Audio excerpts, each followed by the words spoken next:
In London, you expect to see grey skies in spring, summer, autumn, and winter. But when the sun does come out, the city takes on a whole new life.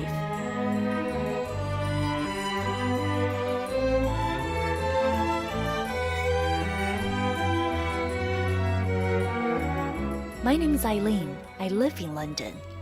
Like millions of others who moved to the city and chose to stay, I just can't pull myself away. The diversity, vibrancy, history, and of course the magnificence are constantly calling me home. The great English author Samuel Johnson once said, "When a man is tired of London, he's tired of life, for there is in London all that life can afford." His words still ring true today, and I'm definitely nowhere near getting bored. In fact, my adventure to explore this city is just beginning, and I'm taking you with me. This is London through my eyes.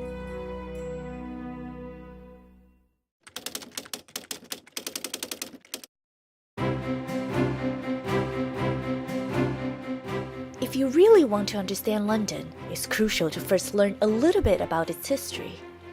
For an overview of the city's past, I've come to the Museum of London in the heart of Financial District. The museum is free to the public, and the amount of knowledge packed into this one place is astonishing. It has 9 galleries, covering thousands of years from prehistoric times to the present day.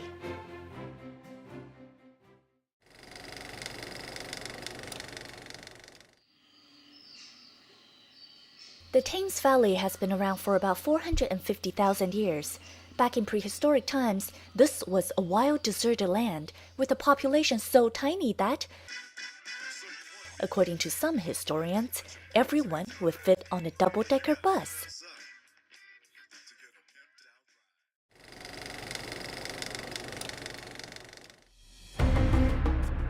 Then, in AD 43, the Romans came. They saw tremendous commercial potentials in this strategically located swamp valley, so they constructed roads, built bridges, and created the largest city in Britannia, called Londinium. An imposing fortified wall was constructed to protect Londinium from foreign and British attacks. A small section of this Roman wall has survived, and you can see it from inside the Museum of London. To the Romans, Londinium's main function was to facilitate trade, serving as a port connecting this small island to the rest of Rome's vast empire. But when Rome declined, so did Londinium, and it was neglected for hundreds of years, until the arrival of William the Conqueror, who implemented major changes across the land and provided London the foundation to eventually become one of the most important cities in the world.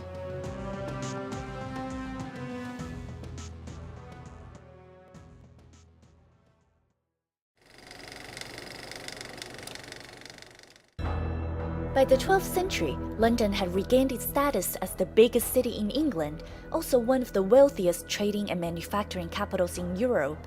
Its thriving industries were attracting workers from all over the country, making the already crowded city even more congested.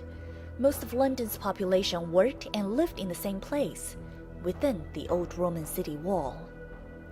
So little space, so many people, and so much filth.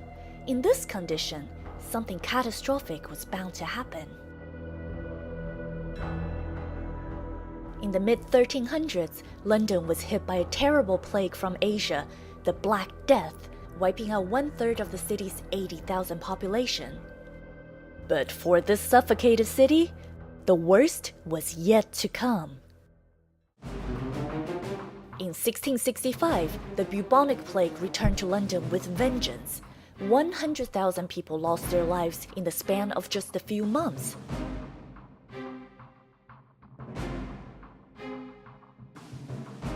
One year later, at the end of a hot, dry summer, a fire broke out in the King's Bakery on a street called Pudding Lane. gobbling up every single wooden house in its path. In 4 short days, central London was burned down.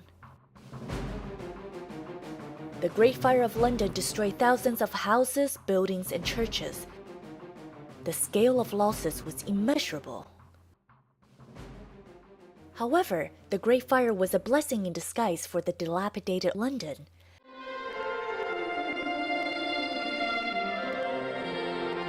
In the rebuilding of the city, all new houses were required to be constructed with stone, brick, and tile.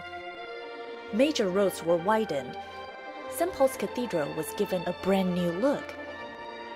Gracing the skyline of a city, reborn from its ashes.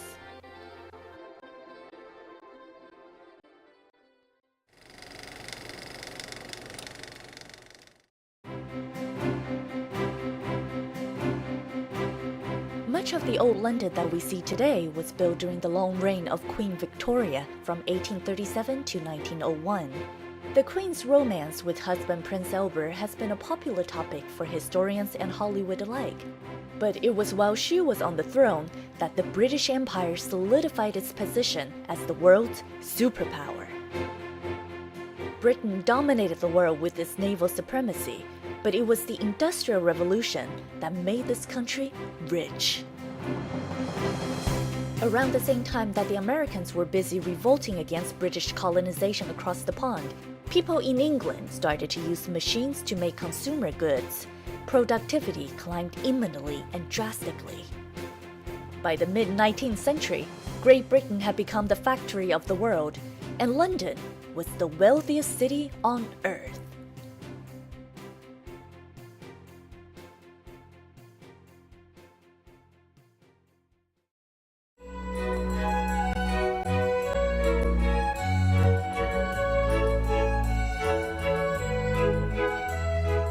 The mighty British Empire is long gone, but everywhere you look in the capital, you're reminded of this nation's splendid history.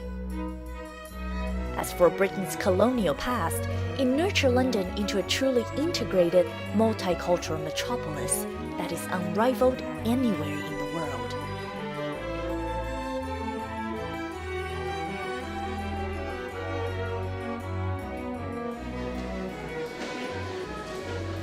In this series, I am going to follow the history trails and explore elements that make London so irresistibly intoxicating.